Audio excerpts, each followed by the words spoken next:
So welcome to another unboxing video by theplayersaid.com. I'm Alexander, and today we're taking a look at a game called Ottoman Sunset. And this is the Great War, so World War I in the East, 1914 to 1918. And this is obviously revolves around probably a less well-known and more forgotten part of the war in and around Turkey, in that area.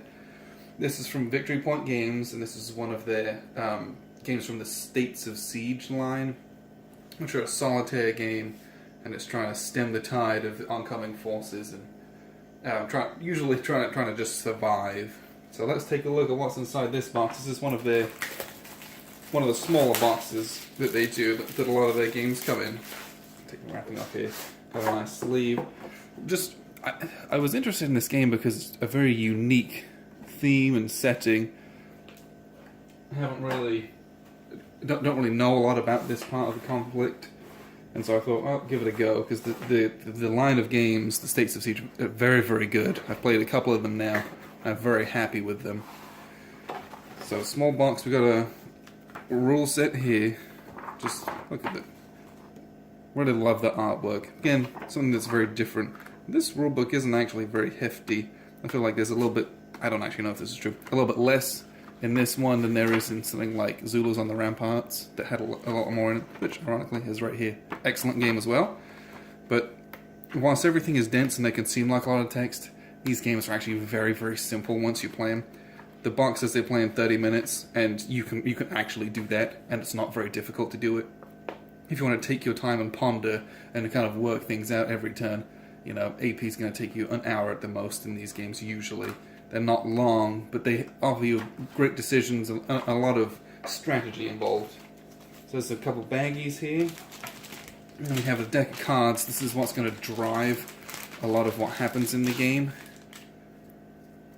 So you'll have, let's just fan these out. These are that artwork on the back. And these are full color cards, and each of them has a lot of information on them. You know, these are great cards. Very clear, bright, colourful. So what you'll have is, there's sections to the cards. You'll have an event. This one actually has no event, and that's great. You'll have advance, so this tells you which of the oncoming enemies are going to advance and where and when. And then you'll have an extra addition to your action, or no actions allowed. You get 2 actions, 1 action. And the action management and the economy of those is basically what drives these games. They're usually very, very tight. You have all of this onslaught coming, and you can do one thing, and it feels very, very tight a lot of the time. The best part about these games, though, for me, especially with this one, that I don't, not an expert on the Ottoman Empire, especially towards the end, is all of this card text down here. Every single card in this deck, a good third of the card is taken up with information, history, about, what these events and what all of this different stuff actually did and when, and some of the effects that happen in real life. That to me is something very valuable in a game, especially in a game like this. So I'm very excited to play, because I also learn a lot as well. Comes with a small green die. And we have the board here. So this is one of the card fold-out boards. As you can see, beautiful board, bright, colourful. Love the text on here, it's very thematic. And you'll be trying to defend Constantinople, and you'll have guys coming in from all of these different tracks, trying to push towards you, and you're trying to hang on and keep everything intact for as long as possible. Okay, we also have in here, we got some advertising. This is 100 Days 20. Actually played this game, very, very good game. And then we have the all-important counters, and this comes with 1 counter sheet, and so there's actually not a lot in this one. So you'll have, these are the different strengths of the different fronts, and they'll be coming towards you. Then there's a lot of stuff for you to have to, it's bookkeeping bits and pieces. You'll have little standees as well. And these are, it's the board. Let's see if we can get these in focus here. These are very thick counters, and we're just gonna zoom in on some of these. Look at the detail on those counters here.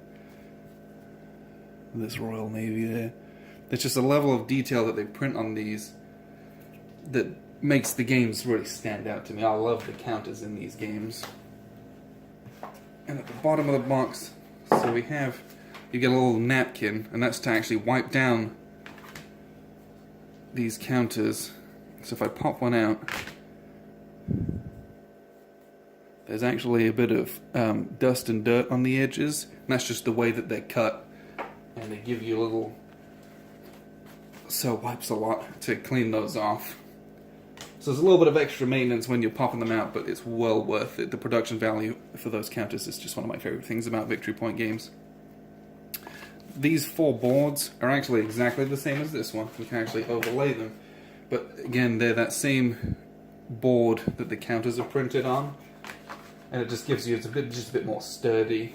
So that's really nice that they've included these. So you can either, use the card to pop it under some plexiglass, but if you don't have that, you can just put this together, this little jigsaw, and it sits flat on a table. And these work just as great.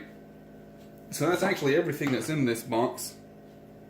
Watch out for the Habsburg Eclipse unboxing, because that is one of the newest games to this line, and can actually be played alongside that. This is sister game, and you can play them co-op or as a big solitaire. So we're going to unbox that real soon, and we'll take a look at how those work together. Thank you very much for watching.